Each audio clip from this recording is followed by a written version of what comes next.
criado por você mesmo. Tanto que no campo do humor, né, há comediantes que me imitam, né, e gostam de fazê-lo. E o que você acha disso? Eu acho ótimo, porque sempre é uma homenagem. Você não imita alguém, você imita alguém porque ele é ridículo e, portanto, boçal, ou pelo outro lado. Eu prefiro olhar pelo outro lado, certo?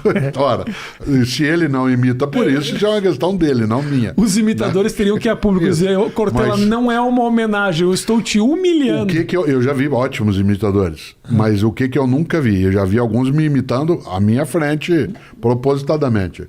Ele não imita a voz, ele pode pegar a caricatura da voz. Tá, perfeito. Certo? A caricatura da voz, tudo bem. O imitador, e eu conheço um ou dois, né, que imita a voz, é porque o cara captura a alma. Aí é outra coisa. Né? Esse ultrapassou e muito. E você sabe que há muitos comediantes que são capazes de... Né, você não reconhece. Outra coisa é a caricatura. A caricatura como a imitação, ela é sempre gostosa, porque aquele é um dos modos como as pessoas te veem. Né? Mas o maior número de imitadores meus tem menos de 18 anos de idade. Né? Mas você tem um público muito grande de jovenzinhos. Você olha o rosto das pessoas que fez as perguntas, são jovenzinhos. Eu recebo muitos recados de pais ou mães, assim, meu filho tem 14 anos, ele passa o dia te imitando, ele só fala como você fala. E eu não pergunto se isso é elogioso, né? Mas eu quero que seja, e por isso às vezes eu simulo que é. Boa.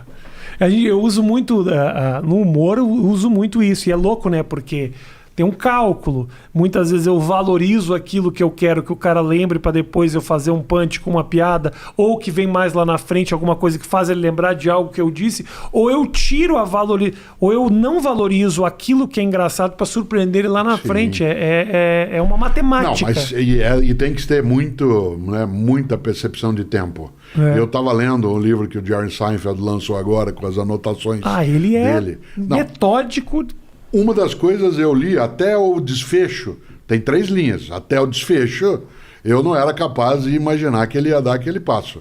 Ele diz, as mulheres reclamam muito que nós, maridos, ele falava de casamento, nós maridos não prestamos atenção nelas. A minha mulher não faz isso. Acho. Ora, esse modo respirado não é só o timing da comédia, ele é também uma maneira própria, né, dele falar que faz com que eu serei capturado naquele momento. Claro. Então, claro. Rouba a atenção, você puxa para um lado, tira para o outro, tem coisas... Então o sotaque, ele pode sim ser trabalhado, né, como uma forma de comunicação. Claro. Né? Mas aqui o nosso querido amigo Luca Ramos, para dizer, eu realmente peço, quando eu pego no Instagram, eu realmente pego sua pergunta, tá? Porque tem podcast por aí, vamos dizer isso aí, que o cara fala, recebi uma série de perguntas. Aí ele joga um monte de polêmica no convidado, de coisas que ele tirou da cabeça dele que estava anotado, não era das pessoas, aqui é realmente das pessoas. Existe intelectual burro ou isso é apenas uma falha de caráter? Não, é claro, a atividade intelectual ela pressupõe a possibilidade de ser correto no sentido científico, no sentido meditativo e não sê-lo. Porque eu sou de filosofia, muita gente diz, a filosofia ajuda a pensar. Eu digo, não necessariamente. Pensar é um atributo atávico da espécie. Sim. Não precisa ser ensinado. Segundo, não, mas é que a filosofia ensina a pensar certo. Eu digo, não necessariamente. Né? Há muitos modos dentro da filosofia que induzem ao equívoco, né? E que propositadamente driblam, né, aquilo que as pessoas estão entendendo, que é uma forma de prestidigitação mental. Né? Portanto, é possível fazê-lo. Num país como o nosso, em que há uma admiração muito grande por quem fala bem, como se falar bem fosse sinal de inteligência, né? É claro que é fácil você também dar esse passo. Não é isso. É que a filosofia ensina a pensar melhor e de modo mais livre. Falei, não. O nazismo também tem seus filósofos. Teve e tem.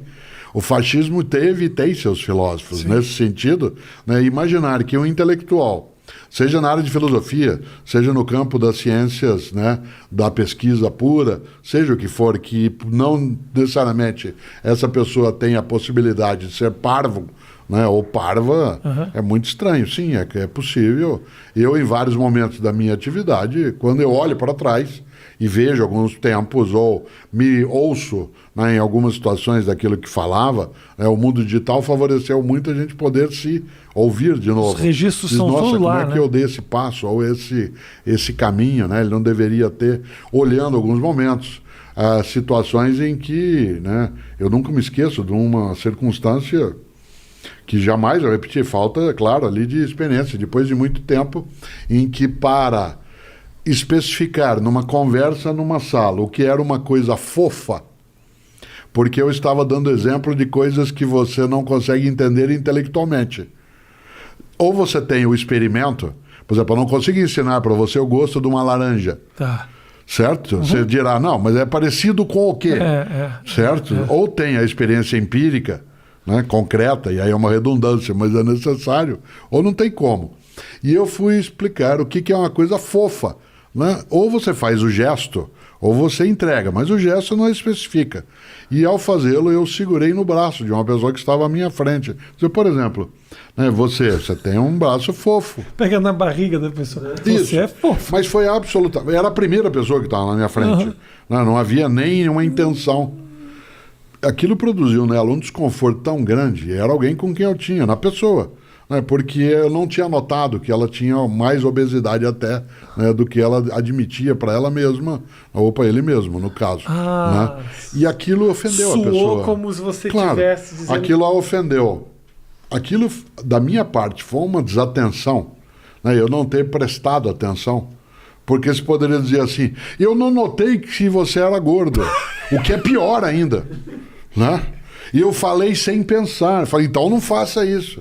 Então, é claro que um intelectual pode sim cometer disparates, né? Pode ser capaz de coisas que não deve na prática, né, e na escrita.